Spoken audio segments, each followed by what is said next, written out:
قلبهم اتهز.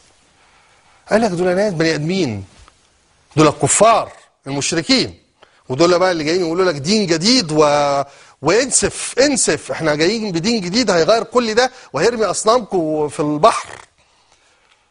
اذا بهؤلاء الكفار الجاهليين المشركين عندهم ضمير وعندهم اخلاق وعندهم احساس، وراحوا وقفوا في الكعبه وقالوا لا يمكن بقى، خلاص احنا مش قادرين، ضميرنا مش مستحمل، ضميرنا مش مستحمل، احنا كفار، احنا مشركين، احنا بتوع الاصنام، احنا بتاع الاخ هبل ده، بس ضميرنا مش مستحمل.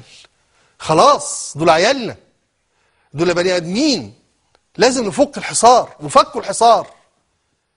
دول مين؟ دول الكفار، دول الجاهليه. طب يا اخي انا مش عايزك تبقى زي المسلمين، للاسف انا اسف جدا، انا عايزك تبقى زي الكفار، عايزك تبقى زي المشركين. اتمنى ان يتخذ الوطن العربي موقفا مساويا في قوته ونبله وشرفه يساوي مشركي مكه، كفار قريش. في اكتر من كده؟ لا بقول لك بقى اقتدي بالنبي ولا امشي ورا الصحابه ولا الكلام بتاع الدين في السياسه والسياسه في الدين ده خالص. انا عايزك كافر. ايه رايك؟ كن كافرا، لكن انسان يا اخي. ولما انقل المشهد ده كله على بقى اعلام تركيا وهي مرفرفه في المظاهرات العربيه المتضامنه مع غزه، احساسك ايه وعلم تركيا هو اللي بيطلع مع علم فلسطين؟ احساسك ايه والعلم التركي اصبح رمز مقاومه اسرائيل ومواجهه اسرائيل ومجابهه اسرائيل؟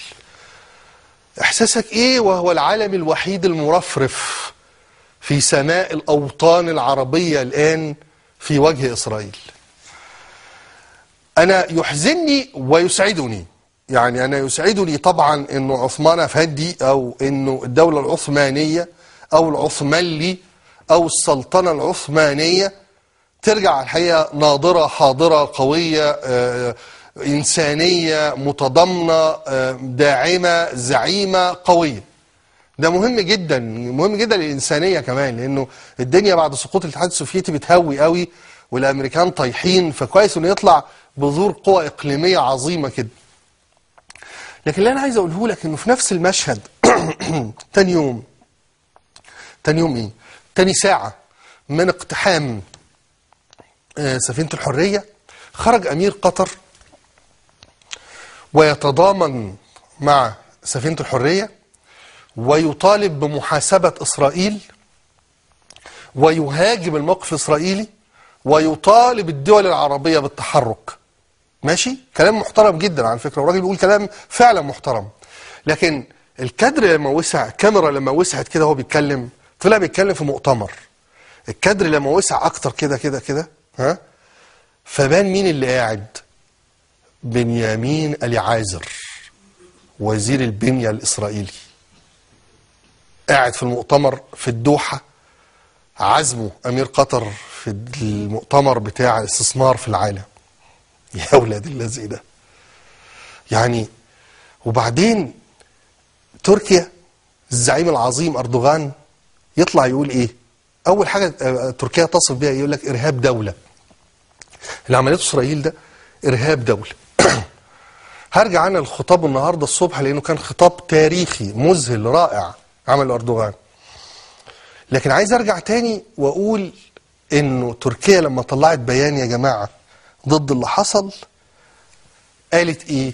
ان اسرائيل، تعال معلش يا خالد معايا هنا، عملت ايه اسرائيل؟ عملت ما يشبه ارهاب الدوله، او لا مش ما يشبه، ارهاب دوله. الحكومات العربيه طلعت بيان، الحكومات الكبيره والزعيمه والعظيمه والحاجات دي، قالت ايه؟ ادانت استخدام العنف المفرط. انا اموت واعرف حكايه العنف المفرط دي جايه منين. ايه عنف مفرط يعني ايه؟ يعني لو عنف مش مفرط انت موافق؟ يعني ضرب على القفا انما شلوت لا؟ مش فاهم. يعني اضربوهم بس ما تقتلوهمش، او عوروهم بس مش في وشهم. فلما يجي تقول لي ايه دانة العنف المفرط دي انا يعني ايه وزاره خارجيه عربيه تطلع في بيان لها والراجل كده واقف ويقول بقى البيان بقى وباعت البيانات وفرحان قوي انه بيطلعوا بيان ويقول لك ان احنا بندين العنف المفرط. يعني لو عنف لوحده انت ما بتدينوش، ايه التعبير اللي مستخدمه ده فعلا؟ ما تقول لنا بعد كده بقى انا مع انهم يضربوا النشطاء بتوع قافله الحريه بس قلمين على وشهم، انما ما فيش داعي للشلاليت، والله وبالغتوا قوي في حكايه الاكل. كان فيها ايه مثلا لو جرحتوهم؟ يعني مش فاهم يعني ايه العنف المفرط ده؟ ايه اللغه الرديئه اللي معتمداها الدبلوماسيه العربيه دي؟ ما يصحش، عيب. اطلع قول اللي عملته اسرائيل اجرام، اسرائيل مجرمه وعملت مذبحه ومجزره وندينها وتدينها كل القوانين الاخلاقيه والدوليه والمحليه وكل حاجه. اطلع قول ان احنا ضد هذا تماما وندين اسرائيل وندين حكامها ونتهمها بانها ارتكبت عمليه ارهابيه كامله. انما تطلع تقول لي ادين العنف المفرط؟ بس الحمد لله لازم تبص للجانب الايجابي ان البيان ما كانش فيه ونطالب جميع الاطراف بضبط النفس. الحمد لله يعني الحمد لله ما طالبش بضبط النفس، لان انهي نفس اللي تنضبط دي؟ تنضبط ازاي؟ ده اللي خلى يا جماعه خلى المشهد ان تركيا تتصدره باردوغان. النهارده راجل طلع في خطاب رائع ومدهش يقول لك ايه؟ ان الهجوم الاسرائيلي الذي كشف عن الوجه القبيح للظلم الاسرائيلي مره اخرى لن يثني تركيا على مواصله دعمها للفلسطينيين، وانها لن تدير ظهرها للفلسطينيين ولغزه. الراجل قال ايه؟ قال اليوم يوم جديد، يوم ميلاد جديد، لا يمكن أن يبقى الموقف كما كان بالنسبة للدولة التي تعتدي وتعتقد أنها لن تحاسب. فالسفن كانت تحمل مساعدات إنسانية وهجمتها إسرائيل على بعد 72 ميلا بحريا. أقول للحكومة الإسرائيلية وللإسرائيليين لقد مللنا أكاذيبكم، كفى كذبا وكونوا مرة صادقين. لما يطلع أردوغان يقول إنه لو أغمض العالم كله عينيه عن الفلسطينيين وعن غزة، ولو أدار العالم كله ظهره عن الفلسطينيين وعن غزة، فإن تركيا لن تغمض عينيها أبدا ولن تدير ظهرها أبدا لغزة وللشعب الفلسطيني. كلام حاسم، حازم، واضح، أخلاقي، إنساني، إسلامي، قانوني. ليه بقى؟ طبعا هيبقى السؤال دايما يقول لك وهي تركيا هتعمل ايه؟ تركيا يعني عملت ايه تركيا؟ ما هو كلام. هي السلام؟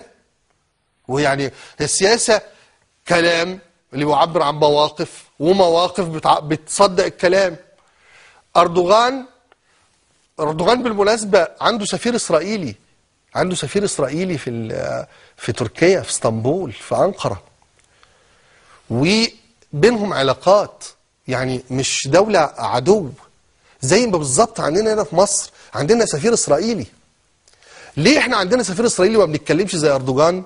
وليه أردوغان عنده سفير إسرائيلي وبيتكلم زي أردوغان؟ يعني ليه مش على راسه بطحة؟ ليه واضح؟ هتقول لي أصل هو بعيد وإحنا قريبين. يعني إيه إحنا قريبين؟ خلاص عزل.